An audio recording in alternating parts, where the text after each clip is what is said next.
తీసుకెళ్లి బీజేపీకి వేయండి. So me top brass of your leadership ఇంత ఇన్సెక్యూరిటీ చూపిస్తే ప్రజలు మిమ్మల్ని నమ్మరు. సో ఇక్కడ మనం క్రాస్ ఓటింగ్ కూడా చూసాం తెలంగాణలో. ఎక్కడ బీఆర్ఎస్ ఓట్స్ అంతా ఒక గుంపుగా చేరుకొని they have all gone to BJP. So మీరు ఇలాంటి మైండ్ సెట్ తో వెళ్ళినప్పుడు people will not trust you. మీకు ఎందుకు వస్తాయి ఓట్లు? మీ ఓట్లు అక్కడికి వెళ్తాయి అంతే. These fellows are anyways not confident. చెప్పండి. చిన్న కొనసాగింపు అనీష్ గారు, మీరు బాగా గమనించండి.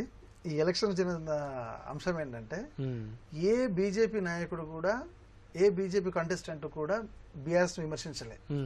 సో ఎప్పుడు హాట్ గా ఉండే ధర్మపురి అరవింద్ గారు కూడా ఎన్నడూ కూడా కవిత అరెస్ట్ అయింది, నెక్స్ట్ తండ్రి జైలు పోతారని చెప్పి అనలే. అంటే చాలా మంది ప్రజలు ఏమనుకున్నారంటే బీజేపీకి బీఆర్ఎస్ కి మధ్య ఇంటర్నల్ ఏదో ఉంది, ఒప్పందం ఉంది అనుకున్నారు. ఒక రకంగా ఈ ఎలక్షన్స్ అది కూడా రిఫ్లెక్ట్ అవుతుంది. అనీష్ గారు చెప్పినట్టు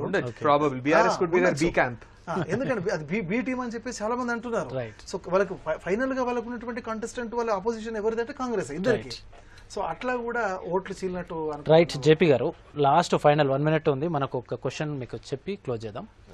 ఇప్పుడు ఆంధ్రప్రదేశ్లో కొత్త ప్రభుత్వం రాబోతుంది, తెలంగాణలో కొత్త ప్రభుత్వం వచ్చింది. మొన్న ఉన్న 2 ప్రభుత్వాలు పోయాయి, 2 కొత్త ప్రభుత్వాలు వచ్చాయి. ఈ నేపథ్యంలో 2 రాష్ట్రాల మధ్య సంబంధాలు ఎలా ఉండాలి? తెలుగు ప్రజలు, ఉమ్మడి రాష్ట్రంలో ఉన్న తెలుగు ప్రజలు విడిపోయినప్పటికీ ప్రస్తుతం వాళ్ళు ఎక్స్పెక్ట్ చేస్తున్నది ఏంది, వాళ్ళు ఆకాంక్షిస్తున్నది ఏంది? మనకు 2 తెలుగు రాష్ట్రాలనే గర్వపడాలి. ఎందుకంటే జోగ్రఫికల్ గా మనకు ఒక తెలంగాణ, ఒక ఆంధ్రప్రదేశ్ ఉంది. సో మనం ఒక పోరాడి ఒక తెలంగాణ తెచ్చుకున్నంత మాత్రాన ఆంధ్రప్రదేశ్ మీద ఆ శత్రుత్వం లేదు, విడిపోయినంత మాత్రాన తెలంగాణ ప్రజల మీద ఆంధ్రప్రదేశ్కు శత్రుత్వం లేదు. సో ఇక్కడ పాయింట్ ఏంటంటే, సో గతంలో కేసీఆర్ గారు ఉన్నప్పుడు జగన్తో సత్సంబంధాన్ని నెలకొల్పుకున్నారు. ఆ తర్వాత మళ్ళీ ఇప్పుడు రేవంత్ రెడ్డి గారు వచ్చారు, కనీసం జగన్ ఒక్కసారి కాల్ చేసి కూడా కంగ్రాట్స్ చెప్పలేని పరిస్థితి. సో జగన్ గారు అతని ఒక టర్మ్ అయిపోయింది. ఇప్పుడు చంద్రబాబు గారు వచ్చారు. చంద్రబాబు గారికి మరియు రేవంత్ రెడ్డికి మంచి సంబంధాలు ఉన్నాయి, వాళ్ళ గురుశిష్యుల సంబంధం లాంటిది.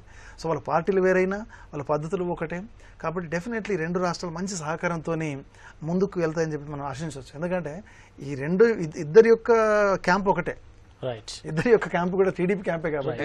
రేవంత్ రెడ్డి గారు వెరీ ప్రాక్టికల్ మ్యాన్. సో మనం ఆంధ్రప్రదేశ్ తో